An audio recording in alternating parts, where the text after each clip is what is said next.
Hello guys, welcome to the online platform of decode exam. मैं नूरुसलाम आपका इस online platform पर स्वागत करता हूं। जैसा कि हम लोग पिछले लेक्चर में देख चुके हैं, उन्हीं लेक्चरों की अगली सीरीज़ में आज हम बात करेंगे विंड्स के बारे में। विंड्स मतलब पवने। देखिए, पवने बड़ा कंसेप्चुअल पार्ट होता है, पेपर में कभी आता है कभी नहीं आता है, लेकिन इसका वेटेज हमेशा बड़ा इम्पॉर्टेंट रहता है। तो ये जो कॉन्सेप्ट वाला हिस्सा है, ये कैसे पढ़ना है और किस तरीके से पढ़ना है, आज हम उसको डिस्कस करेंगे। देखिए, विंड्स चैप्टर जो है, जैसा आपको डायग्राम में दिख रहा है, बड़ा कॉन्सेप्ट दिख रहा होगा कि ये इधर चल रही उधर चल रही, बहुत सारे सेल हैं और ये विंड है वो विंड है। तो इसमें काफ़ी सारी चीज़ें हैं, लेकिन आज मैं इतनी आसानी से आपको इसको समझाऊंगा कि अगर आपने एक बार इसको ध्यान से समझ लिया तो आपको हमेशा ज़िंदगी भर के लिए कोई दिक्कत नहीं होने वाली। क्योंकि ज्योग्राफी में बहुत ही लिमिटेड कॉन्सेप्ट है और उन कॉन्सेप्ट को अगर आपने क्लियर कर रखा है तो आपको कोई दिक्कत नहीं होने वाली। तो इस विंड चैप्टर को शुरू करने से पहले हम दो तीन चीज़ों को थोड़ा सा दिमाग में सेट कर लेते हैं। एक यूनिवर्सल लॉ है, उसको देख लेते हैं।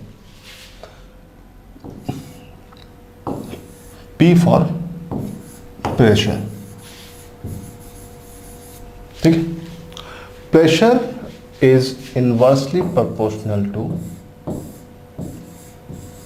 temperature। ठीक है, इसका मतलब है दाब ताप के व्युत्क्रमानुपाती होता है।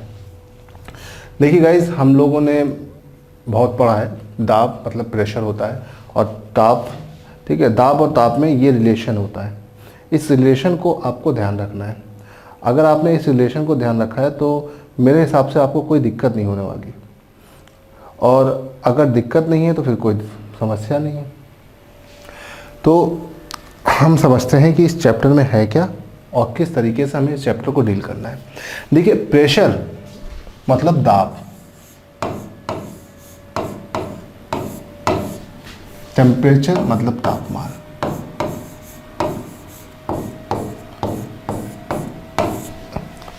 Pressure is inversely proportional to temperature. मतलब अगर एक चीज़ बढ़ेगी तो दूसरी चीज़ अपने आप ही घटेगी। ताप दाब के व्युत्क्रमानुपाती होता है। अगर एक बढ़ रहा है तो दूसरा अपने आप ही घटेगा।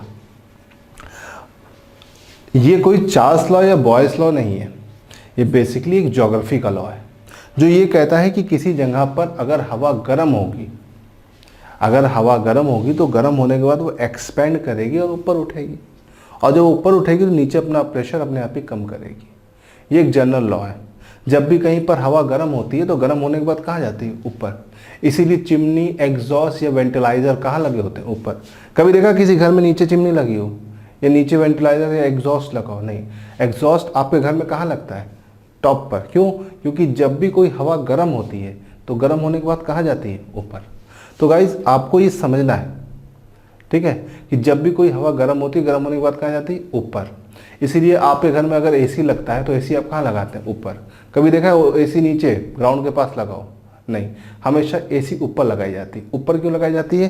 क्योंकि हमेशा हवा जब भी गर्म होती है तो गर्म होने के बाद ऊपर जाती है, और एसी ऊपर लगती है तो वो गर्म हवा को ठंडा करके वापस नीचे भेजती है। तो इसीलिए जब भी कोई हवा गर्म होती है तो गर्म होने के बाद ऊपर जाती है। ठीक है, और ऊपर जाएगी, नीचे अपना प्रेशर गर्म करेगी। तो मतलब नीचे से अगर गर्म की जा रही है तो ऊपर उठेगी, प्रेशर अपने आप ही कम हो जाएगा। तो ये उस रूल को आइडेंटिफाई करता है। Pressure is inversely proportional to temperature.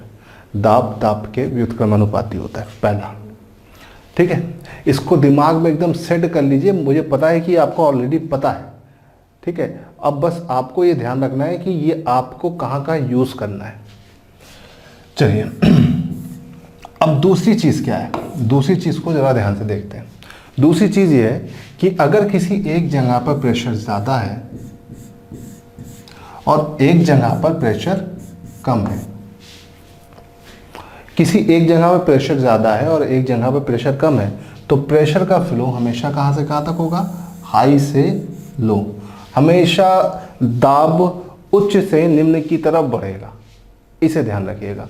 Suppose करिए एक एरिया है, इस एरिया पे हमने एयर को हीट करना शुरू किया। अब एयर जब हीट करना शुरू हुई तो एयर यहाँ पे एक्सपेंड करेगी तो ऊपर उठेगी। अब एयर ऊपर उठी तो नीचे उसका एयर का प्रेशर अपने आप ही क्या हो गया, कम। अब जब एयर का प्रेशर नीचे कम हो गया तो अब ध्यान दीजिएगा, यहाँ पे प्रेशर कम है और इसके चारों तरफ इसकी तुलना में ज़्यादा है, तो प्रेशर का फ्लो कहाँ से कहाँ तक होगा, हाई से लो, बाहर से अंदर की तरफ हवा चलने लगेगी। तो जब भी हमें हवा चलानी होती है तो हमें दाब अंतर चाहिए होता है। अब ये दाब अंतर हम कैसे प्राप्त करते हैं ये हमारे ऊपर है। घर में पंखे जो लगे होते हैं या कूलर लगे होते हैं, ये आर्टिफिशियल तरीके से इन चीज़ों को अचीव करते हैं, जबकि नेचुरली हमारे पास सिस्टम में कुछ दूसरी तरीके से चीज़ें चलती हैं। तो गाइज़ आपको ये ध्यान रखना है कि हम किस तरीके से प्रेशर डिफरेंस अचीव करते हैं। ये नेचुरल तरीका है, आर्टिफिशियल तरीका एग्जॉस्ट फैन ये सब आपके घरों में जो लगे होते हैं उनसे होता है। तो ये दो रूल्स को थोड़ा सा दिमाग में बिठा लीजिए। अगर आपने इन दोनों रूल्स को बिठा लिया तो आपको कोई भी दिक्कत आगे नहीं आने वाली। चलिए हम आप बात करते हैं विंड चैप्टर की, हम शुरुआत करते हैं। विंड चैप्टर की हम शुरुआत करते हैं तो सबसे पहली चीज़ जो यहाँ पर आती है वो आती है टाइप्स ऑफ विंड, पवनों के प्रकार। पवन कितने प्रकार की होती है, ठीक है। तो जब पवनों के प्रकार की बात आती है तो आपने के दिमाग में अलग अलग विभिन्न प्रकार की पवनें चलती हैं, लेकिन स्टैंडर्ड तरीका अगर देखा जाए और इस स्टैंडर्ड तरीके के अकॉर्डिंग हमारे पास पवनें सिर्फ और सिर्फ 3 तरह की होती है। पहली पवन होती है परमानेंट विंड। परमानेंट विंड जिसको आप प्लैनेटरी विंड भी बोलते हैं, या हिंदी में प्रचलित पवनें या स्थायी पवनें। ओके, परमानेंट विंड्स पहले नंबर पे हो गई, इसको प्लैनेटरी विंड्स भी कहते हैं, हिंदी में प्रचलित पवनें, स्थायी पवनें। दूसरे नंबर पे आती है आपकी सीजनल विंड्स। सीजनल मतलब सामयिक पवनें, ठीक है, इसको अस्थायी पवनें भी कहते हैं, ठीक। और तीसरे नंबर पे लोकल विंड। लोकल विंड मतलब स्थानीय पवनें। अब आपको जरा इसको ध्यान से समझना है। परमानेंट विंड जैसे नाम सजेस्ट कर रहा है परमानेंट होती है, पूरे ग्लोब पर चलती है और इसके चलने का एरिया फिक्स होता है, उस एरिया में लगातार 24/7 हमेशा चलती है, ठीक है, इसीलिए इसे परमानेंट या प्रचलित पवनें कहते हैं, ठीक। दूसरे नंबर पे आपके पास आती है सीजनल विंड। जैसा नाम सजेस्ट कर रहा है ये सीजन के अकॉर्डिंग चलती है, सुबह चली शाम को नहीं चली, शाम को चली सुबह नहीं चली, इसे हम बोल रहे हैं seasonal wind. Seasonal wind season के अकॉर्डिंग चलती है, ठीक है, एक टाइम चली एक टाइम नहीं चली, ठीक। ये आपकी हो गई सीजनल विंड। अब हमारे पास तीसरे नंबर पे आती है लोकल विंड। लोकल विंड जैसे नाम सजेस्ट कर रहा है लोकल एरिया के अकॉर्डिंग चलती है, ठीक है, ये लोकल एरिया के अकॉर्डिंग चल रही है और होती ये 2 तरह की है, ठंडी या गर्म, लेकिन लोकल एरिया के हिसाब से इसका नाम डिफाइन होता है, ठीक है।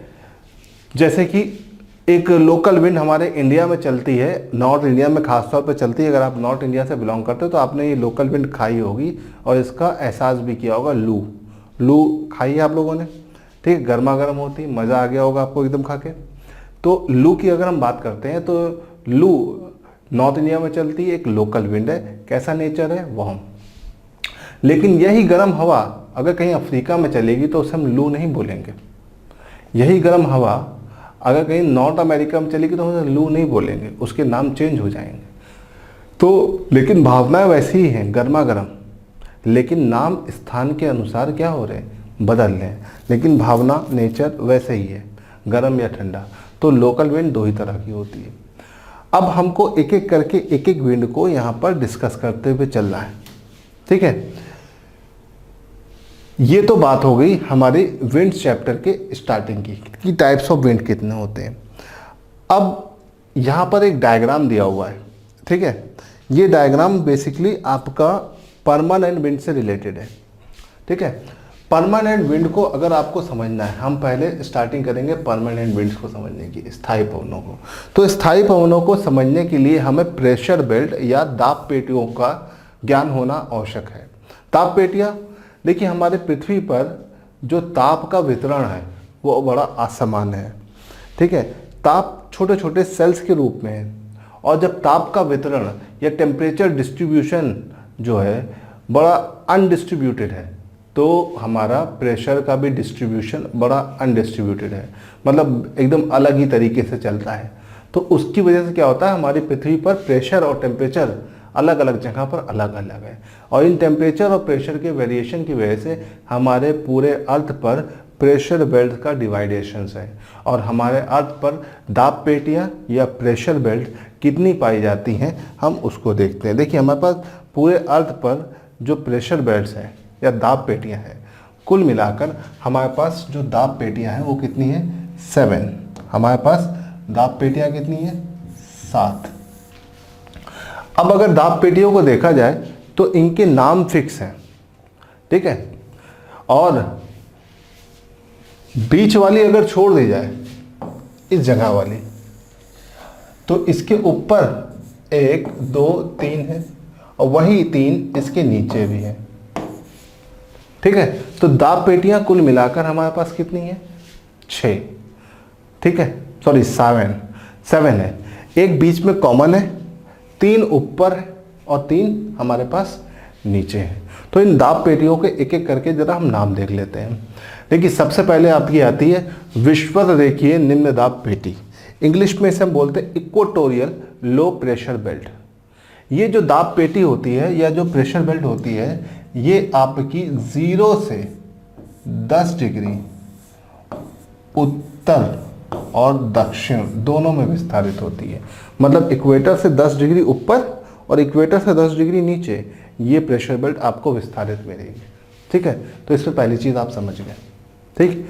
अब दूसरी बेल्ट आपकी क्या है? दूसरी बेल्ट है सब ट्रॉपिकल हाई प्रेशर बेल्ट, ठीक है। सब ट्रॉपिकल हाई प्रेशर बेल्ट को हिंदी में बोलते हैं उपोष्ण उच्च दाब पेटी, ठीक है। उपोष्ण उच्च दाब पेटी का मतलब क्या है? ये जो प्रेशर बेल्ट है ये 23.5 डिग्री से 35 डिग्री के बीच में आती है, नॉर्थ में भी और साउथ में भी। मतलब ये प्रेशर बेल्ट नॉर्थ में भी मिलेगी और साउथ में भी मिलेगी, ठीक है। फिर उसके बाद आपके पास अगली प्रेशर बेल्ट जो आती है वो सब पोलर लो प्रेशर बेल्ट है, उपध्रुवीय निम्न दाब पेटी। उपध्रुवीय निम्न दाब पेटी जो है, ठीक है, सब पोलर लो प्रेशर बेल्ट, ये जो है ये 45 डिग्री से 66.5 डिग्री नॉर्थ और साउथ में डिस्ट्रीब्यूटेड है ये बेल्ट, ठीक है गाइस। और आपकी लास्ट प्रेशर बेल्ट हमारे पास है पोलर हाई प्रेशर बेल्ट।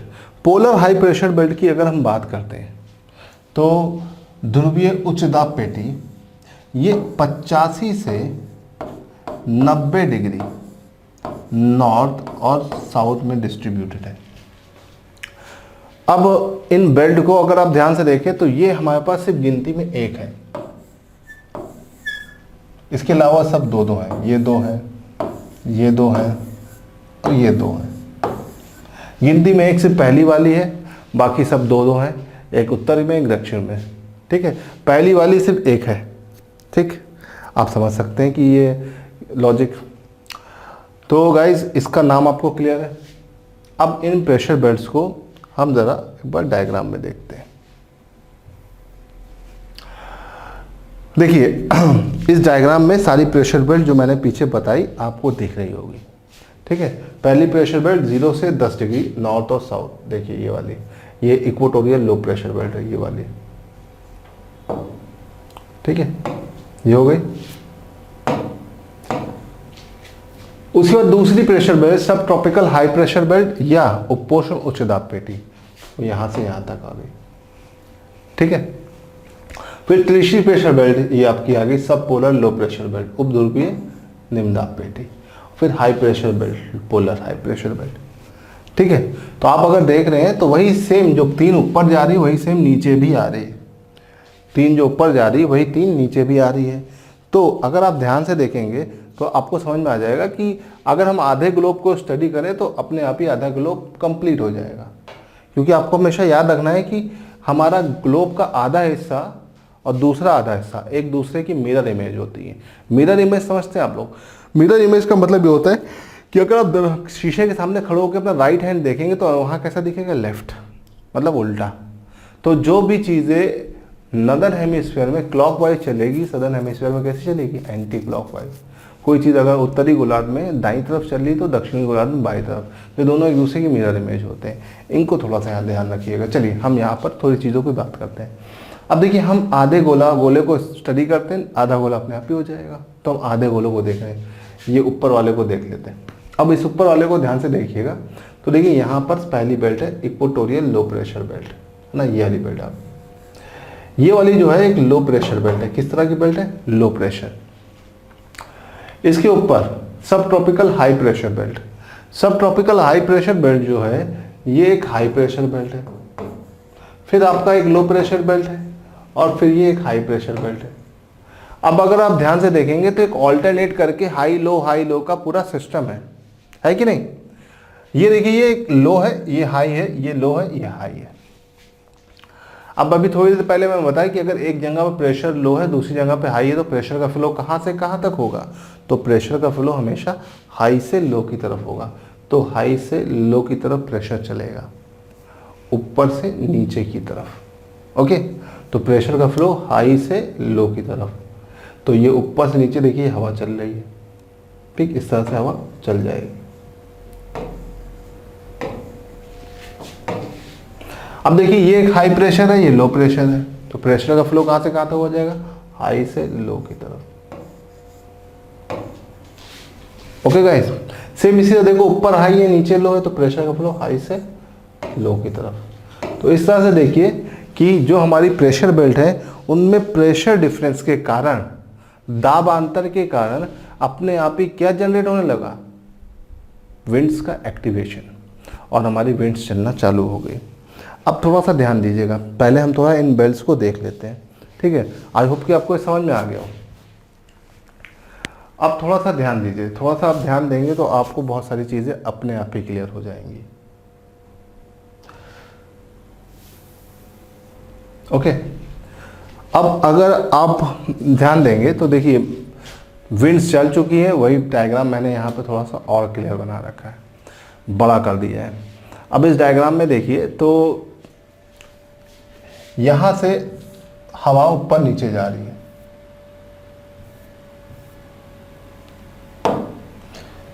ठीक है? यहाँ से विंड नीचे भी चल रही है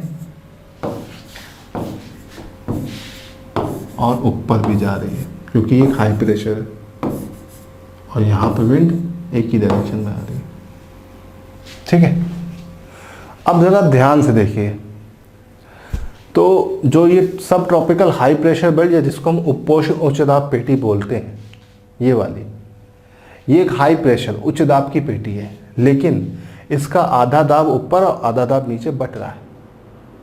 तो यहाँ पर दाब बिल्कुल भी नहीं बचता है, और जब यहाँ पे दाब नहीं बचता है तो यहाँ पर हवा नहीं चलती है। स्पेशली यहाँ पर 30 से 35 डिग्री का जो अक्षांश है, वहाँ पे हवा बिल्कुल नहीं चलती है। इसीलिए इस अक्षांश को हम बोलते हैं अश्व अक्षांश, ठीक है? अब ये अश्व अक्षांश वर्ड कहाँ से आ गया? ठीक है, ये अश्व क्यों लिखा है यहाँ पर? ठीक है, यहाँ घोड़ा, हॉर्स लैटिट्यूड क्यों लिखा है, घोड़ा क्यों लिखा है, गधा क्यों नहीं लिखा है? तो देखिए, पुराने समय का सिग्निफिकेंस है। पुराने समय में जब हम एक जगह से दूसरी जगह सफ़र करते थे, तो जब हम एक जगह दूसरी जगह सफ़र करते थे तो होता क्या था कि सारा का सारा काम विंड से चलता था, पवनों से। पवन हवा चल रही है तो हमारे पास कोई दिक्कत नहीं है, ठीक है, हमारा शिप आगे बढ़ गया। लेकिन अगर विंड नहीं चल रही है तो शिप आगे नहीं बढ़ेगा, और शिप आगे नहीं बढ़ेगा तो वहीं पर रुक जाएगा। तो फिर हमें चप्पू उप्पू लगा के उसे आगे बढ़ाना पड़ेगा। अब हुआ क्या कि जब शिप जितनी भी होती थी, अगर हल्की है तो आराम से आगे बढ़ जाती थी, लेकिन अगर भारी है तो आगे नहीं बढ़ती थी। अब पुराने समय में जितने भी शिप होते थे, ट्रेड व्यापार करने ज़्यादा जाते थे, और स्पेशली हॉर्स लैटिट्यूड के आसपास के रीजन में घोड़े बहुत अच्छे मिलते थे, स्पेशली अरब के घोड़े। तो जब अरब से ये घोड़े खरीद के ये लोग लाते थे तो घोड़े काफ़ी भारी होते थे और बहुत ही महंगे बिकते थे, तो लालच में ये ज़्यादा ले लेते थे। लेकिन जब ये हॉर्स लैटिट्यूड पे पहुँचते थे तो हॉर्स लैटिट्यूड पार नहीं कर पाते थे। क्यों? क्योंकि घोड़ों का वेट बहुत ज़्यादा होता था और उनको कुछ ना कुछ सामान हटाना पड़ता था। तो अब वो क्रू मेंबर को तो फेंक नहीं सकते अपने साथ वाले साथियों को, तो सामान को ही हल्का करेंगे। तो उनको समझ में आता है कि 1 या 2 घोड़ों को हटा देने से शिप काफ़ी हल्का हो जाएगा और आगे बढ़ जाएगा। तो जब भी हॉर्स लैटिट्यूड में ये घोड़े खरीद के आगे बढ़ते थे तो फंसते जरूर थे, और फंसते थे तो यहाँ घोड़ों को फेंक देते थे। और जब यहाँ पर वो घोड़ों को फेंक देते थे तो यहाँ पर लगातार कई बार लगातार बहुत घोड़े फेंके गए, जिसकी वजह से इसका नाम अश्व अक्षांश हो गया। यहाँ पे घोड़ों की आत्मा काफ़ी मिलती है, तो घोड़ों की आत्मा को श्रद्धांजलि देने के लिए इसका नाम वो एक तरीके से एक पुराने समय का सिग्निफिकेंस के तौर पर इसका नाम पड़ गया अश्व अक्षांश। तो अक्सर एग्जाम में क्वेश्चन आता है कि अश्व अक्षांश कहाँ से कहाँ तक है, तो 30 से 35 डिग्री अक्षांश के बीच में अश्व अक्षांश पड़ता है। किस दाब पेटी में पड़ता है? उपोष्ण उच्च दाब पेटी में पड़ता है। ये किस तरह का क्षेत्र है? ये एक शांत क्षेत्र है। आज के टाइम में इसका कोई सिग्निफिकेंस नहीं, क्योंकि आज के टाइम में मोटर बोट है। मोटर बोट है तो ना मोटर स्टार्ट किया बोट चल गई, अश्व अक्षांश का कोई लेना देना नहीं। पुराने समय का सिग्निफिकेंस था, तो हमारे पास अभी इसका कोई यूज़ खास नहीं है। तो आपको आई होप समझ में आ गया होगा कि अश्व अक्षांश की क्या इंपॉर्टेंट है। अश्व अक्षांश ज़्यादातर एक्टिव कहाँ है? वाटर बॉडीज़ में। तो वाटर बॉडी हमारे पास किस हेमिस्फीयर में ज़्यादा है? नदन की सदन, तो सदन हेमिस्फीयर में। तो इसकी एक्टिवनेस दोनों गोलार्धों में है, लेकिन दक्षिणी गोलार्ध में ये ज़्यादा एक्टिव है। ओके गाइस, चलिए अब यहाँ से हम थोड़ा सा आगे बढ़ते हैं। अब देखिए ये जो है इक्वेटोरियल लो प्रेशर बेल्ट, ठीक है, यहाँ पे हो क्या रहा है? इक्वेटोरियल लो प्रेशर बेल्ट का जो रीजन है, यहाँ की खास बात क्या है? यहाँ पर लो प्रेशर एरिया होता है। 0 से 10 डिग्री नॉर्थ और 0 से 5 डिग्री नॉर्थ और 5 डिग्री साउथ में आपका एक रीजन मिलेगा जिसको हम बोलते हैं डोल्ड्रम। डोल्ड्रम एकदम शांत क्षेत्र होता है जहां पर कन्वेंशनल विंड ज़्यादा चलती हैं और मतलब ऊपर की तरफ चलती है, हॉरिजॉन्टल हवाएं नहीं चलती हैं। तो अक्सर एग्जाम में क्वेश्चन आता है डोल्ड्रम कहाँ से कहाँ तक है? तो 0 से 5 डिग्री उत्तर और 0 से 5 डिग्री दक्षिण के बीच आपका डोल्ड्रम स्थित है। ये एक शांत क्षेत्र होता है जहाँ पर हवाएं नहीं चलती हैं, इन्हें याद रखिएगा। ये कुछ बेसिक चीज़ें हैं जो डोल्ड्रम के बारे में आपको पता होनी चाहिए। डोल्ड्रम हो गया, अश्व अक्षांश हो गया, 2 चीज़ें हमने देख ली, ठीक है। ये 2 प्रेशर बेल्ट हो गई। अब तीसरी प्रेशर बेल्ट जो है सब पोलर प्रेशर बेल्ट। तो अगर देखा जाए तो सब पोलर प्रेशर बेल्ट में देखो ऊपर से भी प्रेशर आ रहा है, नीचे से भी प्रेशर आ रहा है, और ऊपर और नीचे दोनों तरफ से प्रेशर आने की वजह से हो क्या रहा है? यहाँ पर बहुत ज़्यादा हवाएं चलती हैं। तो इस दाब पेटी में चक्रवात बहुत आता है।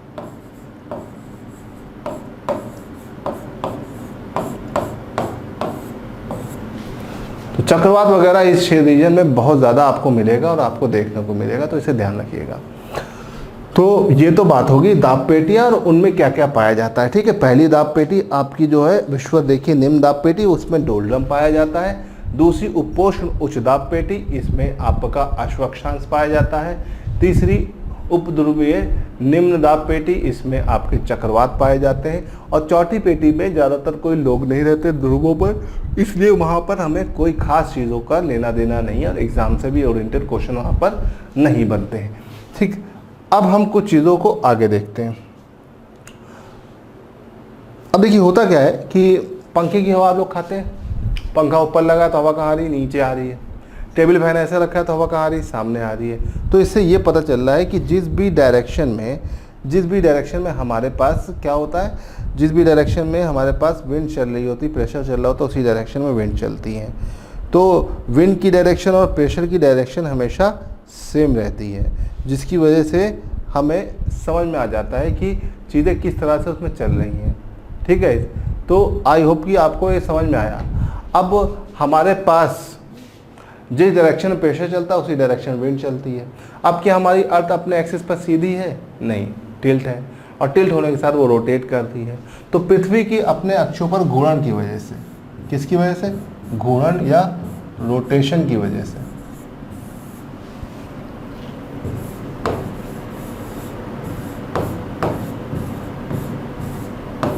घूर्णन या रोटेशन की वजह से इस पर एक बल कार्य करता है।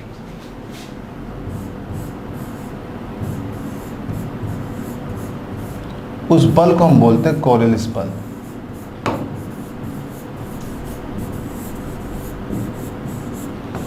कॉरियलिस नाम के साइंटिस्ट ने इस बल के बारे में बताया था, तो इसीलिए उसके नाम पर इसका नाम क्या रखा गया, कॉरियलिस बल। अब ये कॉरियलिस बल कैसे चलता है इसको समझ लेते हैं। देखिए कॉरियलिस ने बताया कि जब कोई पवन उत्तरी गोलार्ध में चलती है या दक्षिणी गोलार्ध में चलती है तो वो अपनी दिशा किस तरह से परिवर्तित करती है, due to Coriolis force, due to rotation of earth. ठीक है, अगर हम ये दायां मान लें और ये बायां मान लें, मतलब दिस इज कॉल्ड राइट और दिस इज लेफ्ट, तो जब भी कोई पवन उत्तरी गोलार्ध में चलती है, किधर चलती है, उत्तरी गोलार्ध में चलती है, तो वो अपनी दाईं तरफ विक्षेपित होती है, और जब कोई पवन दक्षिणी गोलार्ध में चलती है तो वो अपनी बाईं तरफ विक्षेपित होती है। ठीक है, तो इससे आप समझ सकते हैं कि विंड आपका दोनों हेमिस्फीयर में अलग अलग तरह से चलती है। तो यहाँ पे कभी कभी क्वेश्चन बनता है, तो इस क्वेश्चन को थोड़ा सा ध्यान रखिएगा कि विंड उत्तरी गोलार्ध और दक्षिणी गोलार्ध में किस प्रकार से चलती है, और इसमें क्या क्या क्वेश्चन आपके एग्जाम ओरिएंटेड बन सकते हैं। ठीक है फ्रेंड्स, अब हम यहाँ से थोड़ा सा और आगे चलते हैं और हम कुछ और चीज़ों के बारे में बात करते हैं। ठीक, कॉरियलिस फोर्स समझ में आ गया। कॉरियलिस फोर्स पृथ्वी के अपने अक्षों पर घूर्णन के कारण चलता है। ठीक, उसको ध्यान रखिएगा, वो बहुत इंपॉर्टेंट है, एग्जाम में अक्सर पूछ लिया जाता है और आप थोड़ा सा गड़बड़ कर देते हैं, तो गड़बड़ मत करिएगा। चलिए, अब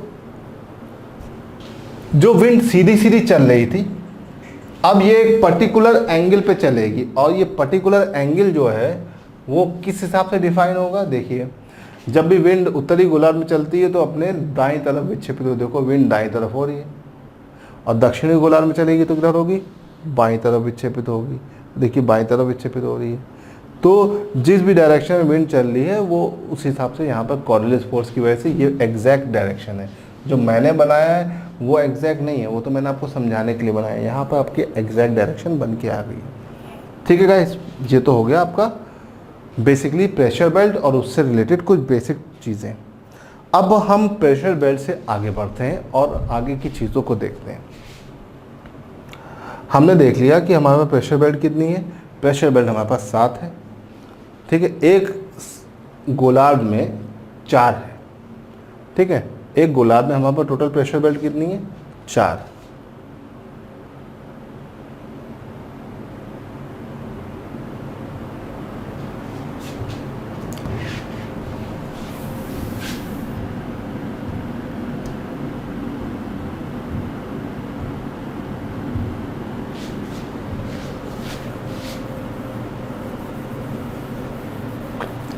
अब देखिए,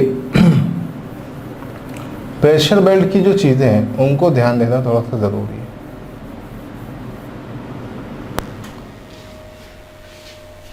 आपका जो प्रेशर बेल्ट का रीजन है इसको थोड़ा सा ध्यान से समझिए। एक हेमिस्फीयर में 4 प्रेशर बेल्ट है।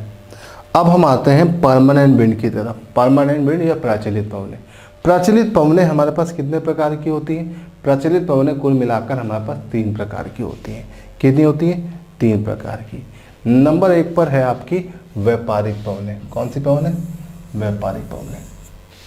Trade wind. ट्रेड का मतलब होता है एक नियत दिशा में चलने वाली हवा। ठीक है, ट्रेड का मतलब व्यापार नहीं, लेकिन यहाँ पे व्यापारिक पवन हिंदी में हम बोलते हैं ऐसे। दूसरे नंबर पे है वेस्टर्लीज। वेस्टर्लीज मतलब पछुआ पवनें। पछुआ पवनें। तीसरे नंबर पे है आपकी ईस्टर्लीज या पोलर विंड या ध्रुवीय पवनें। तो परमानेंट विंड या प्रचलित पवन या स्थायी पवनें 3 प्रकार की होती हैं। नाम क्लियर है? अब हम चलते हैं पिछले वाले पार्ट पर। एक गोलार्ध में, एक अर्धगोलार्ध में हमारे पास जो है कितनी दाब पेटी है? 4। देखो, 1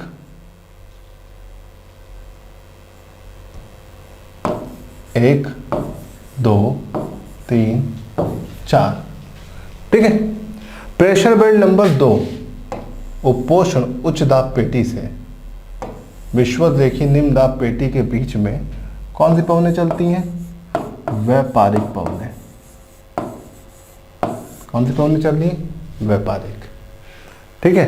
प्रेशर नंबर 2 से बेल्ट 2 से 3 के बीच में उपोष्ण उच्च दाब पेटी से उपध्रुवीय निम्न दाब पेटी के बीच में जो हवाएं चलती है इसे हम बोलते हैं पछुआ पवनें। कौन सी पवन बोलते हैं? पछुआ पवने। और आपका high polar high pressure belt से सब पोलर लो प्रेशर बेल्ट के बीच में जो हवाएं चलती हैं उसे हम बोलते हैं पोलर विंड या ध्रुवीय पवने। तो इस तरह से आप देख सकते हैं कि किस तरीके से हमारे पास प्रेशर बेल्ट का डिस्ट्रीब्यूशन से विंड्स का एक्टिवेशन बड़ा इंपॉर्टेंट हो गया। ठीक है, तो अगर बेल्ट्स का नाम अगर आपको क्लियर है तो अब समझिए क्वेश्चन एग्जाम में क्या बनेगा। एग्जाम में क्वेश्चन आएगा कि व्यापारिक पवने कहाँ से कहाँ तक चलती हैं। तो व्यापारिक पवने जो हैं वो कहाँ से कहाँ तक चलेगी? ट्रेड विंड जो है आपकी उपोष्ण उच्च दाब पेटी, उपोष्ण उच्च दाब पेटी का मतलब है प्रेशर बेल्ट नंबर 2 से प्रेशर बेल्ट नंबर 1 के बीच में, विश्व देखिए निम्न दाब पेटी के बीच में। ठीक है, फिर पूछा जाएगा पछुआ पवने कहाँ चलती हैं। तो पछुआ पवने जो है उपोष्ण उच्च दाब पेटी से उपध्रुवीय निम्न दाब पेटी तक चलती हैं, प्रेशर बेल्ट नंबर 2 से प्रेशर बेल्ट नंबर 3 के बीच में चलती हैं।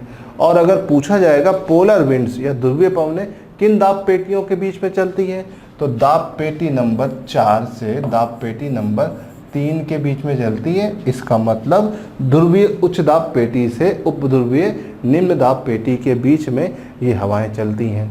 तो आपको ये समझ में आ गया कि विंड कौन सी कहाँ पर चल रही है। तो आपकी trade wind, westerlies, polar wind. Trade wind दोनों डायरेक्शन में चलती है और इक्वेटर पर आकर लड़ती है और खूब बारिश कराती है, घनघोर बारिश, खूब ज़बरदस्त बारिश होती है, जिसकी वजह से विश्व रेखा पे बहुत ज़्यादा जैव विविधता पाई जाती है। इसे ध्यान रखिएगा। अब हम इससे थोड़ा सा आगे बढ़ते हैं। हमारे पास वेस्टर्लीज बहुत इंपॉर्टेंट है।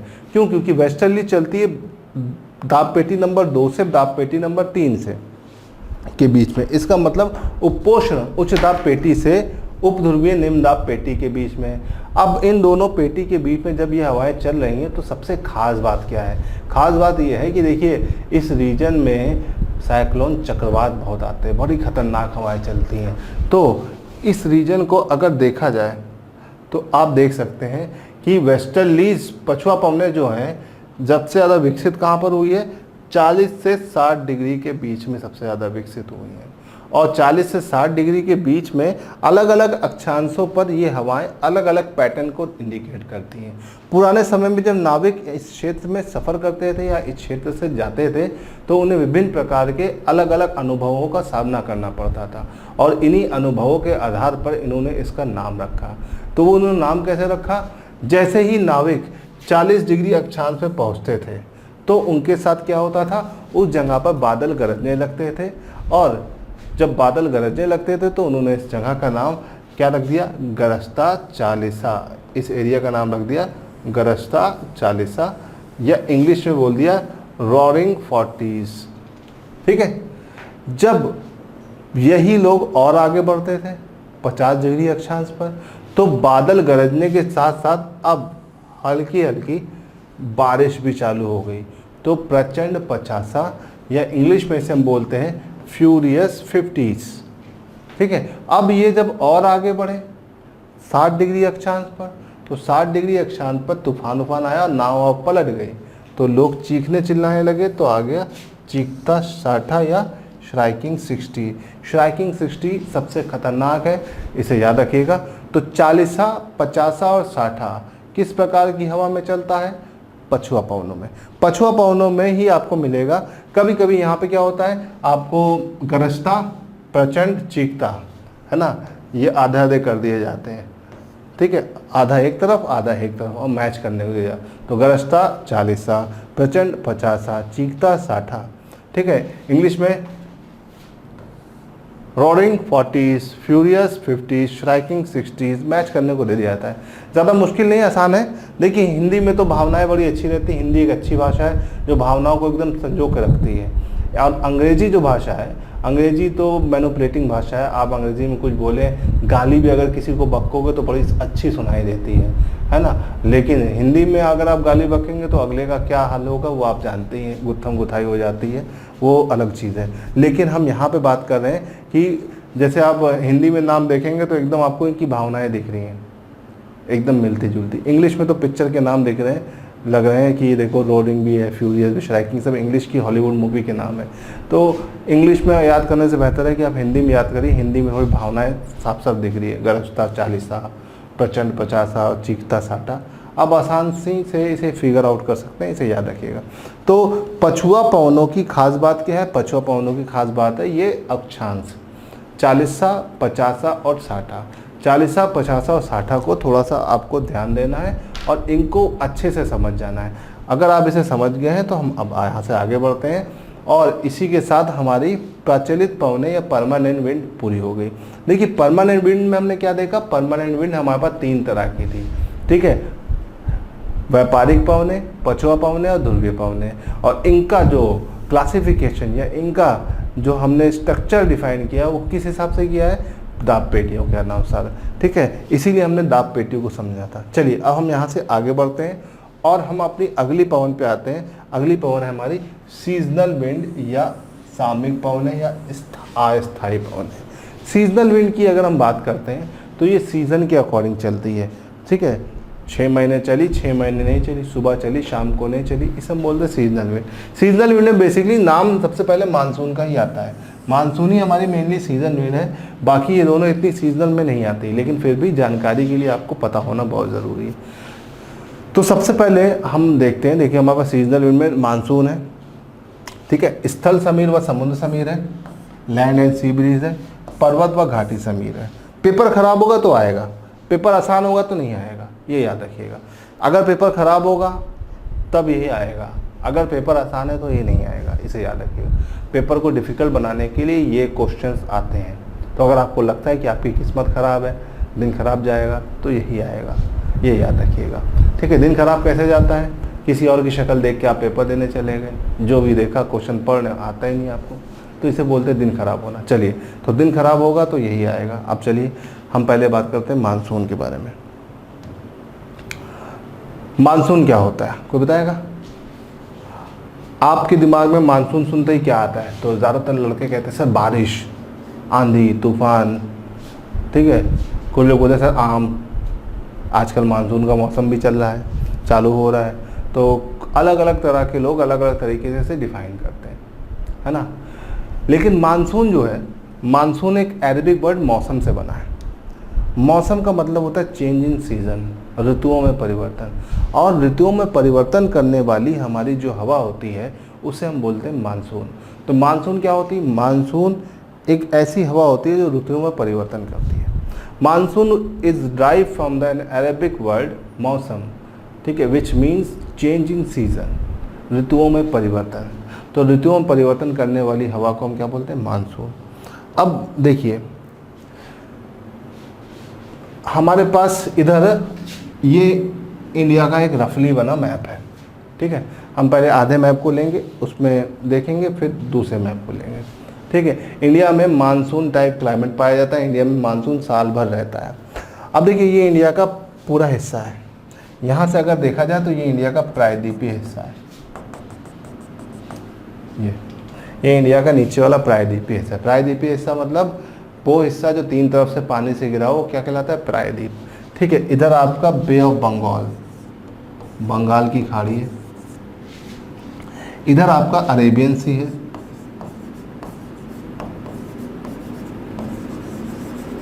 और नीचे आपका इंडियन ओशियन है। तो इस तरह से 3 तरफ से पानी से घिरा है, तो इसे हम बोलते हैं प्रायद्वीप या पेनिनसुला।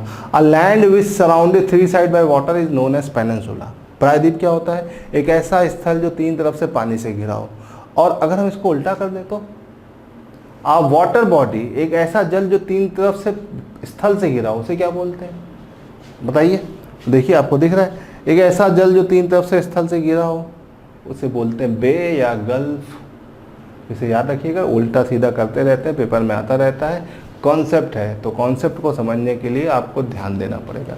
चलिए, अब गर्मियों के टाइम जब हमारा सूर्य उत्तरी गोलार्ध में चमक रहा होता है, तब सन की रेस पूरी तरह से इस एरिया में यूनिफॉर्मली पड़ रही होती है। तो अब ये बताइए कि तेज़ी से गर्म कौन होगा, स्थल की जल? बताइए, और क्यों होगा? तो बहुत से लोग बोलेंगे सर स्थल होगा, बहुत से लोग बोलेंगे जल होगा, लेकिन उनके पास सही जवाब नहीं होगा। एक्चुअली में सबसे पहले गर्म कौन होगा? स्थल, लैंड। स्थल जल्दी गर्म होगा। क्यों जल्दी गर्म होगा? क्योंकि land is a good conductor of heat in compare to water. स्थल ऊष्मा का सुचालक होता है पानी की अपेक्षा। ठीक है, जल भी आपका ऊष्मा का सुचालक होता है लेकिन स्थल से कम होता है। स्थल जो होता है ऊष्मा का ज़्यादा अच्छा सुचालक होता है। अब इसकी स्पेसिफिक हीट कम होती है स्थल की, तो जिसकी स्पेसिफिक हीट कम होती है वो जल्दी गर्म और जल्दी ठंडा होता है। तो land is a good conductor of heat in compare to water. अब गुड कंडक्टर क्या होता है? जो तेजी से गर्म हो तेजी से ठंडा हो। तो आपको इतनी बात समझ में आ गई। अब आप सोचेंगे आप मेरी बात क्यों मानेंगे, है ना, सर बता रहे तो क्या सही बताएंगे? तो आप इसका एक्सपेरिमेंट कर सकते हो। आप के आज गर्मी जब पड़ रही हो, आजकल गर्मियाँ तो काफ़ी पड़ी, गर्मी अच्छी खासी पड़ रही है, तो आप क्या करिए, एक ईंटा लीजिए, एक पत्थर जो होता नहीं गुम्मा उम्मा होता है जो यूज़ होता है घर वर बनाने, उसका आधा या पूरा हिस्सा ले लीजिए और एक प्लास्टिक का मग लीजिए, पानी भरिए, दोनों को उठा के छत पे रख दीजिए।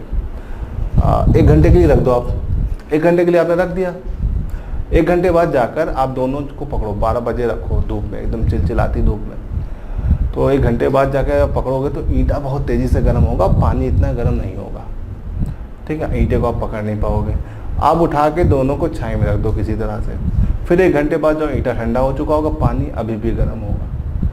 तो लैंड या स्थल ऊष्मा का सुचालक होता है पानी की अपेक्षा। पानी धीमे धीमे ठंडा होता है, स्थल जल्दी गर्म और जल्दी ठंडा होता है। ठीक है, इसमें गुड कंडक्टर देखिए, आपने वो भी देखा होगा। अक्सर आप देखेंगे तो कई जगह पर मेटेलिक सीटें लगी होती गर्मियों में। जब आप दिन के टाइम उन सीटों पर बैठते हैं तो आपको बहुत आनंद फील होता है, बहुत गर्मा गर्म एहसास होता है ना। और शाम के टाइम बैठते तो बहुत ठंडा ठंडा एहसास होता है, और ठंडा में बैठते तो और अच्छा लगता है, एकदम जम जाता है सब। और वही अगर ऐसे ही आपका गाड़ी अगर धूप में खड़ी है, बाइक, और अचानक से आपने धूप में बाइक निकालने के लिए, बाइक चलाने के लिए उस पर बैठे और सीट एकदम चल रही होती है, उस पर जब आप बैठते हैं तो बड़ा अच्छा लगता है। लेकिन उसी सीट पर अगर आप पानी डाल के बैठेंगे तो सीट में उतना मज़ा नहीं आएगा जितना पहले बैठने में मज़ा आ रहा था। तो इससे क्या पता चल रहा है कि लैंड या स्थल या solid is a good conductor of heat in compare to water. तो स्थल ऊष्मा का सुचालक होता है। ठीक है, अब स्थल ऊष्मा का सुचालक होता है तो यहाँ का तापमान बढ़ेगा। अब अगर यहाँ का तापमान बढ़ेगा तो दाब क्या होगा? कम होगा। अब स्थल की अपेक्षा जल की अगर हम बात करें तो इसका तापमान कम और दाब क्या होगा? ज़्यादा होगा। अब मैंने आपको थोड़ी देर पहले ही बताया प्रेशर का फ्लो हमेशा कहाँ से कहाँ तक होता है? हाई से लो। तो सी से लैंड की तरफ एक हवा चलने लगेगी, इसे हम बोलेंगे मानसून का आना, अराइवल ऑफ मानसून। ठीक है, 6 महीने बाद क्या होगा? सूर्य की किरणें दक्षिणी गोलार्ध में जाएंगी। अब दक्षिणी गोलार्ध ठंडा होगा, उत्तरी गर्म होगा, उत्तरी गोलार्ध ठंडा होगा। अब जब ठंडे होने की बात आएगी तो पानी और जल की अपेक्षा पहले कौन ठंडा होगा? लैंड। तो यहाँ का टेम्परेचर कम और प्रेशर ज़्यादा। ठीक है, और इसकी तुलना में यहाँ का टेम्परेचर ज़्यादा और प्रेशर कम। अब प्रेशर का फ्लो कहाँ से कहाँ तक होगा? हाई से लो की तरफ। अब यहाँ से यहाँ एक हवा चलेगी, इसे हम बोलेंगे मानसून का जाना, रिट्रीटिंग ऑफ मानसून। तो क्या बोलेंगे? मानसून का जाना, रिट्रीटिंग ऑफ मानसून। तो देखिए, मानसून का आना और मानसून का जाना ये 2 तरह के मैकेनिज्म होते हैं। तो एग्जाम में क्वेश्चन आता है, जब भारत में मानसून आता है तो ताप और स्थल पर ताप और दाब की क्या दशा होती है? तो स्थल पर ताप ज़्यादा और दाब कम होता है, और जल में ताप कम और दाब ज़्यादा होता है। देखो लिखा हुआ है। सेम इसी तरह जब भारत में मानसून जा रहा होता है तो स्थल पे ताप और दाब की क्या दशा होती है? ताप कम, दाब ज़्यादा। और जल में क्या होता है? ताप ज़्यादा और दाब कम। तो सारा खेल किसका है? प्रेशर और टेम्परेचर का। समझ में आ गया? चलिए, तो हम इसको और डिटेल में इंडियन क्लाइमेट में पढ़ेंगे तो वहाँ पर और अच्छे से समझेंगे। अभी मैंने सिर्फ आपको एक रफली आइडिया देने की समझा दिया है कि आपको कैसे क्या क्या करना है। ठीक है, गुड कंडक्टर कौन होता है ये याद रखिएगा। चलिए अब यहाँ से आगे बढ़ते हैं, अगले पे आता है land breeze and sea bridge. स्थल समीर तथा समुद्र समीर। स्थल समीर और समुद्र समीर की अगर हम बात करते हैं तो देखिए यहाँ पर स्थल समीर और समुद्र समीर का एक बेसिक चीज़ दिखाया जा रहा है, एक बेसिक डायग्राम है, आपको समझ दिखाई दे रहा होगा। देखिए लैंड है, ये सी है। दिन के टाइम पहले कौन गर्म होगा, लैंड की सी। तो आपको पास अभी जवाब है कि सबसे पहले गर्म होगा लैंड। क्यों? क्योंकि land is a good conductor of heat. ठीक है, पहले कौन गर्म होगा, लैंड। पहले आपका लैंड गर्म होगा, तो लैंड का टेम्परेचर क्या होगा, ज़्यादा, और टेम्परेचर ज़्यादा होगा तो प्रेशर कम। और इसकी तुलना में सी पर टेम्परेचर कम और प्रेशर ज़्यादा, तो प्रेशर का फ्लो कहाँ से कहाँ, तो हाई से लो की तरफ। मतलब जल से स्थल की तरफ एक हवा चलेगी, इसे हम क्या बोलेंगे, सी ब्रीज। ठीक है, यहाँ से यहाँ एक हवा चलेगी, इसे हम क्या बोलेंगे, सी ब्रीज। इसका उल्टा शाम होते ही क्या होगा, शाम होते ही सन हमारा चला जाएगा और लैंड जो तेज़ी से गर्म हुआ है अब वो ठंडा होगा, तो यहाँ पर टेम्परेचर कम, प्रेशर क्या हो जाएगा, ज़्यादा। और इसके कंपैरिजन में वाटर में क्या होगा, वाटर में टेम्परेचर ज़्यादा और प्रेशर कम। अब प्रेशर का फ्लो कहाँ से कहाँ तक होगा, हाई से लो। अब प्रेशर जब हाई से लो चलेगा तो क्या होगा, इसे बोलेंगे हम लैंड ब्रीज। तो देखिए एग्जाम में यही क्वेश्चन आता है कि सी ब्रीज कब चलती है, सी ब्रीज चलती है दिन के टाइम। कब चलती है, दिन के टाइम। और लैंड ब्रीज कब चलती है, रात के टाइम। तो कौन किस टाइम चल रहा है ये पूछा जाता है। और फिर पूछा जाता है जब स्थल समीर चलती है तो जल में ताप और दाब की दशा क्या होती है। जल में ताप होता है अधिक और दाब होता है कम। देखो उसको याद करने की कोई ज़रूरत, समझिए क्या समझिए, गुड कंडक्टर कौन होता है, ठीक है, लैंड। बस दिन के टाइम लैंड पे गर्मी ज़्यादा होगी, टेम्परेचर ज़्यादा, प्रेशर कम। और वाटर में इसके कंपेरिजन में उल्टा होगा, तो प्रेशर का फ्लो हाई से लो, वाटर से लैंड की तरफ। अब जो हवा जहाँ से चल रही है उसका नाम वहीं से पड़ गया है। देखो सी ब्रीज कहाँ चल रही है, सी से। लैंड ब्रीज कहाँ चल रही है, लैंड से। तो ज़्यादा कोई कॉम्प्लिकेटेड नहीं है, ये बहुत आसान है, लेकिन आपको उसे समझना रहेगा। अगर आप इसे समझ लेंगे तो आपके लिए आसान हो जाएगा और इन सब चीज़ों को समझना। ठीक है गाइस, चलिए ये तो बात हो गई किसके बारे में, लैंड ब्रीज और सी ब्रीज के बारे में, स्थल समीर और समुद्र समीर के बारे में। अब हम बात करते हैं माउंटेन एंड वैली ब्रीज, पर्वत तथा घाटी समीर। ठीक है, सेम मैकेनिज्म है, सेम तरीका है, इसमें कोई नई रॉकेट साइंस नहीं है, वही सेम चीज़ है, बस आपको ध्यान देना है। देखिए ये आपका माउंटेन है और बीच में वैली है, देख रहा है। दिन के टाइम पहले कौन गर्म होगा, माउंटेन की वैली, बताइए पहले माउंटेन गर्म होगा कि पहले वैली। तो माउंटेन गर्म होगा, क्यों, क्योंकि माउंटेन लैंड है, वैली में एयर है। तो land is a good conductor of heat in compare to water, है ना, तो आप यही बोलेंगे।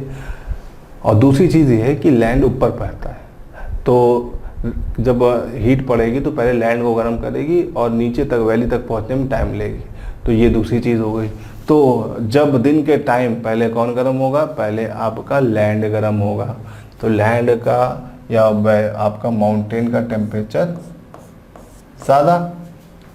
अब यहाँ का टेम्परेचर अगर ज़्यादा होगा तो प्रेशर यहाँ पे कैसा होगा, प्रेशर होगा कम।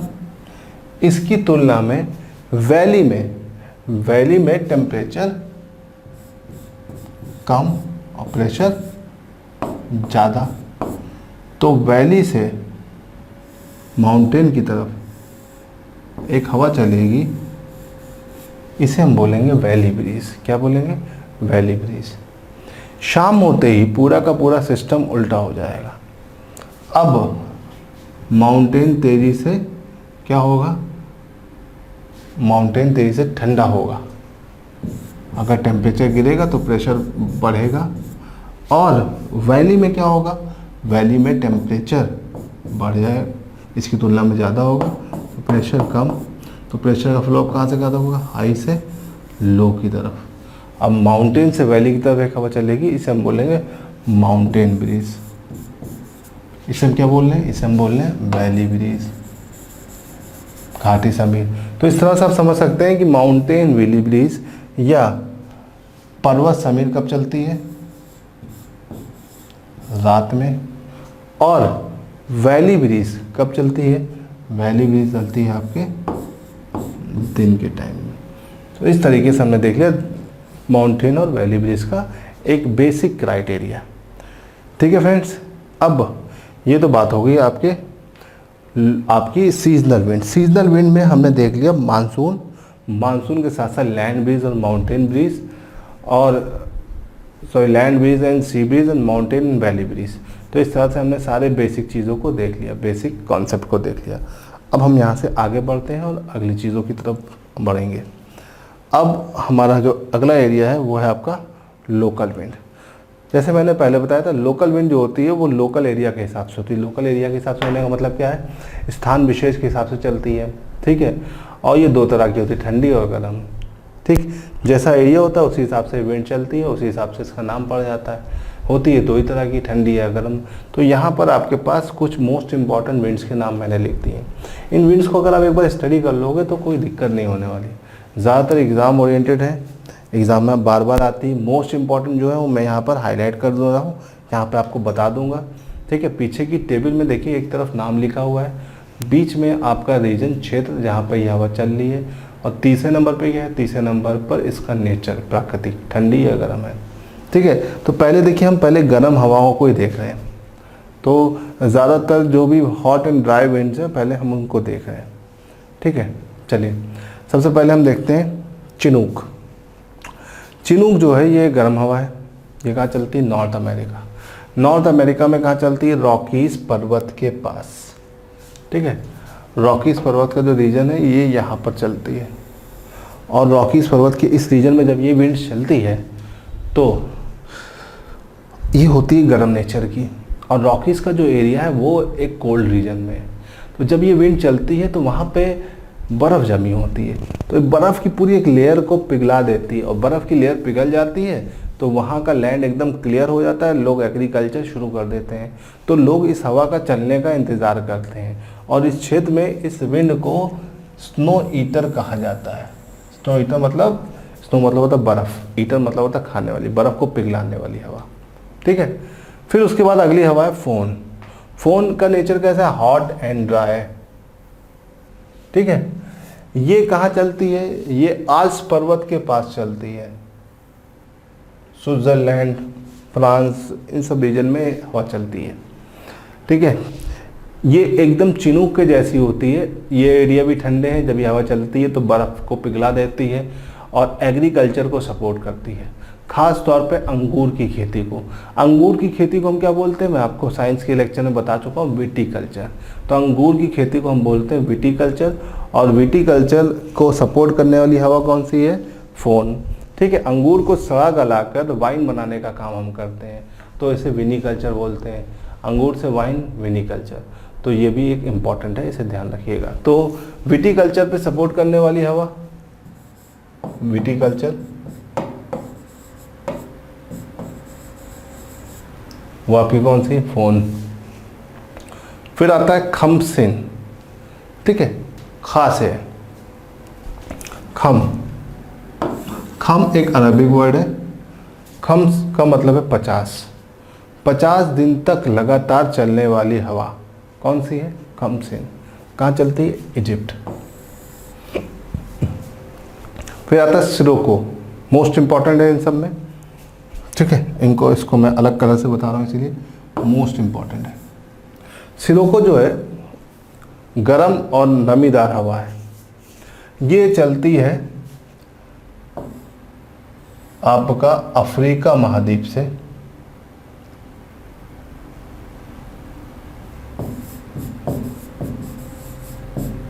अफ्रीका से कहाँ चलती है? यूरोप तक। ठीक है, कहाँ से कहाँ चलती है? अफ्रीका से यूरोप। अभी अफ्रीका में कहाँ चलती है? अफ्रीका में सहारा डेजर्ट से चलती है, और यूरोप में मेडिटेरियन सी को क्रॉस करके आगे बढ़ती है। ठीक है, इटली और स्पेन तक जाती है। अब जब ये हवा सहारा मरुस्थल से चलती है तो ये अपने साथ लाल रंग की मिट्टी लेके चलती है, और जब इस लाल रंग की मिट्टी को लेके पहुंचती कहाँ पर? इटली और स्पेन में। तो बादलों के साथ ये लाल रंग की मिट्टी वहाँ पर मिल जाती है, और जब बादलों के साथ वो लाल रंग की मिट्टी वहाँ पर मिलती है तो वो लाल रंग की वर्षा वहाँ कराती है। और इस लाल रंग की वर्षा को इस रीजन में हम किस नाम से जानते हैं? Blood rain. किस नाम से जानते हैं? ब्लड रेन, रक्त वर्षा। तो ब्लड रेन या रक्त वर्षा कराने वाली हवा कौन सी है? सिरोको। ठीक है, इसे ध्यान रखिएगा। ठीक, फिर आपकी है सोलोनो। सोलोनो ये भी एक गर्म हवा है। ये सहारा से आइबेरियन पेनिनसुला तक चलती है। आइबेरियन पेनिनसुला को मैंने लास्ट क्लास में आपको बताया था, पुर्तगाल के रीजन में आता है। फिर हरमटन, मोस्ट इंपॉर्टेंट में दूसरे नंबर पे, पहले नंबर पे सिरोको थी, दूसरे नंबर पे हरमटन। ये भी गर्म है। ये अफ्रीका के वेस्ट पार्ट पर चलती है, वेस्ट पार्ट पर चलती है। और जब ये चलने वाली होती है तो उस लोकल एरिया में बहुत सारी बीमारियां चालू हो जाती हैं, कमर दर्द, पेट दर्द, फ्लू टाइप की बीमारियां। ठीक है, वो इसलिए वजह से होता है क्योंकि ये जिस रीजन में चलती है वो इक्वेटर के पास है। और गर्मियों में बैक्टीरियल इफेक्ट बहुत ज़्यादा होता है। बैक्टीरिया सबसे ज़्यादा कब एक्टिव होते हैं? गर्मी में। तो गर्मी में जब बैक्टीरिया एक्टिव हो जाते हैं तो नमी की वजह से, और जब ये हवा चलती है कौन सी? हरमटन, ये एकदम सूखी हुई विंड होती है। देखिए, dry, hot and dry wind. जब ये इस रीजन में चलती है तो उस रीजन में जितनी भी नमी होती है उसे खींच लेती है और अपने आप ही बैक्टीरिया का जो प्रभाव होता है ख़त्म हो जाता है और लोगों को जितनी भी लोकल बीमारियां लगी होती है ठीक हो जाती है। जब लोकल बीमारियां इस हवा के चलने से ठीक हो जाती है तो यहाँ के लोग इसे ग्विनी डॉक्टर या डॉक्टर विंड के नाम से जानते हैं। तो डॉक्टर विंड के नाम से हम किसको जानते हैं? हरमटन। हरमटन को हम डॉक्टर विंड के नाम से जानते हैं, इसे थोड़ा सा ध्यान रखिएगा। अब आते हैं अपनी अगली विंड पर, नॉरवेस्टर। नॉरवेस्टर एक गर्म हवा है जो न्यूजीलैंड में चलती है। मैच द फॉलोइंग में ये आता है। ठीक है, फिर आता है सैंड-एना। सैंड-एना भी गर्म हवा है जो आपका यूएस, साउथ कैलिफोर्निया में चलती है, यूएसए। ठीक है, लू अपने खाई है ना। लू भी एक गर्म हवा है। ये उत्तर पश्चिमी भारत और पाकिस्तान में चलता है। ठीक, उत्तर पश्चिमी Bharat, north west India and Pakistan. फिर आता है हबूब। हबूब की अगर हम बात करते हैं तो ये भी गर्म हवा है और ये कहाँ चलती है? सूडान में, उत्तरी सूडान में चलती है। तो देखिए यहाँ पर ये आपका पहला हिस्सा हो गया। अभी ये ख़त्म नहीं हुआ है, ये मेन में है। अभी अगले पेज पर आपको और मिलेंगी, 3 पेज हैं इसके। आपको ये ध्यान रखना है कि इनकी स्पेशलिटी जो मैं बताते जा रहा हूँ उसको ज़रूर ध्यान दीजिए। फिर आते हैं कारा बूरन। इसे ब्लैक स्टॉर्म के नाम से भी जानते हैं और ये चलती है आपकी मध्य एशिया में। मध्य एशिया मतलब सेंट्रल एशिया। सेंट्रल एशिया का नाम सुना है आप लोगों ने? सेंट्रल एशिया जो इंडिया के ऊपर, अफगानिस्तान के बगल में, सेंट्रल एशिया जो है उसमें 5 स्थान आते हैं: Kazakhstan, Kyrgyzstan, Turkmenistan, Tajikistan, Uzbekistan. ये 5 स्थानों को मिलाकर हम सेंट्रल एशिया को डिफाइन करते हैं। तो सेंट्रल एशिया में अफगानिस्तान और पाकिस्तान नहीं आता है। सेंट्रल एशिया वही एरिया है जहाँ से आपके आर्य आए थे। सेंट्रल एशिया वही एरिया है जहाँ से मुगल्स आए थे। तो आप इसे समझ सकते हैं कि ये कितना इम्पोर्टेंट एरिया है हमारे लिए। हमारी आधे ज़्यादा सांस्कृतिक विरासत इसी एरिया की है। तो चलिए, फिलहाल ये तो इतिहास की चीज़ें, वो तो हम आप इतिहास से पढ़ लेंगे, लेकिन सेंट्रल एशिया में ये हवा जो चलती है बहुत ही इम्पोर्टेंट है। ठीक है, फिर आते हैं ब्लैक रोलर। ब्लैक रोलर की अगर हम बात करें तो ये नॉर्थ अमेरिका में चलती है। अक्सर एग्ज़ाम में आती है, यूपी के एग्ज़ाम में खासतौर पे आती है, मैच करने को आती है। ब्लैक रोलर कहाँ चलती है? आपका नॉर्थ अमेरिका में। फिर कैलिमा। कैलिमा इतनी इम्पोर्टेंट नहीं है, फिर भी आपको याद रखना है कि मैच द फॉलोइंग में आएगी। ठीक है, कैनरी आइलैंड। कैनरी आइलैंड कहाँ पड़ता है? कैनरी आइलैंड इंग्लैंड के पास का एरिया है। ठीक है, इंग्लैंड और नीचे आपका जो आपका अफ्रीका है वो उसके एरिया है। फिर एलिफेंटा। एलिफेंटा जो है ये मालाबार कोस्ट पे चलती है इंडिया में। ठीक है, एलिफेंटा केव भी है, इसी के नाम पर पड़ा है। फिर सिमूम। सिमूम जो है ये अरब के रेगिस्तान में चलती है। ठीक, और सामुन इम्पॉर्टेंट है, ये ईरान और इराक में चलती है। तो इस तरह से हमने देख लिया कि कौन सी विंड कहाँ पे चल रही है और किस तरीके से चल रही है। ठीक है, तो आई होप कि आपको समझ में आया। ये हमारी गर्म हवाएं हैं, जितनी भी गर्म हवाएं हैं उनको मैंने एक साथ लिखकर आपको यहाँ पर बता दिया। अब इससे थोड़ा सा और आगे बढ़ते हैं। अब आते हैं कोल्ड विंड। तो कोल्ड विंड में यहाँ पर ज़्यादातर नाम आपके सामने लिखे हुए हैं, आप इनको समझ सकते हैं और ध्यान रखते हैं। देखिए कोल्ड विंड हमारे पास ज़्यादा नहीं है, लेकिन कोल्ड विंड अक्सर पेपर में आती है। और किस तरह से आती है भी मैं क्वेश्चन बताऊँगा, मैं क्वेश्चन बताऊँगा तो आपको समझ में आएगा कि इसका क्वेश्चन कैसे बनता है। सबसे पहले बोरा मोस्ट इंपॉर्टेंट है, ठीक है, Hungary and north Italy, basically Europe में चलती है। फिर आता है मिस्ट्रल। मिस्ट्रल जो है आल्प्स, स्विट्ज़रलैंड और फ्रांस के बीच में चलती है, ठीक है। पुनास, पुनास आपकी एडीज माउंटेन, एडीज दुनिया की सबसे लंबी पर्वत श्रृंखला है और इसी के आसपास के रीजन में ये चलती है, तो ये काफ़ी इम्पॉर्टेंट है पहली चीज़। दूसरी चीज़ ये आपका साउथ अमेरिका में पड़ता है। फिर ब्लिज़ार्ड, ब्लिज़ार्ड जो है वो आपका कनाडा के रीजन में, कहाँ पर, टुंड्रा मतलब कनाडा, कनाडा के एरिया में पाया जाता है। फिर पुर्गा, पुर्गा रशिया में पाया जाता है। और मोस्ट इम्पॉर्टेंट लिवांटर, ये आपकी स्पेन में चलती ठंडी हवा। तो ये सब आपकी ठंडी हवाओं का एक स्ट्रक्चर है। अब देखिए ये तो मैंने आपको सारी विंड्स एक बार में बता दी और विंड्स आपको समझ में भी आ गई। अब विंड्स पर थोड़ा सा ध्यान दीजिए। देखिए इससे क्वेश्चन क्या बनता है, आपको 4 विंड और 4 के नाम, 4 के रीजन दे दिए, मैच द फॉलोइंग पहला। फिर दूसरा तरह का क्वेश्चन क्या बनेगा, दूसरा बनेगा आपको 3 गर्म और 1 ठंडी हवा दी, बोला कौन सी गर्म नहीं है या कौन सी ठंडी है, इसका उल्टा भी कर सकते हैं। और फिर इंडिविजुअल क्वेश्चन, इंडिविजुअल क्वेश्चन जैसे स्नो ईटर किसे कहा जाता है, डॉक्टर पवन किसे कहा जाता है, ठीक है, ब्लड रेन या रक्त वर्षा किसकी वजह से होती है, तो ये सब इंडिविजुअल क्वेश्चन है। तो आप अपने नोट्स को अच्छे से बना लीजिए ताकि आपको कोई दिक्कत ना हो और चीज़ें आपको एकदम क्लियर हो जाए गाइज। और ये तो बात हो गई हमारे विंड्स की, आज के लिए फ़िलहाल हम इतना रहने देते हैं, ओके।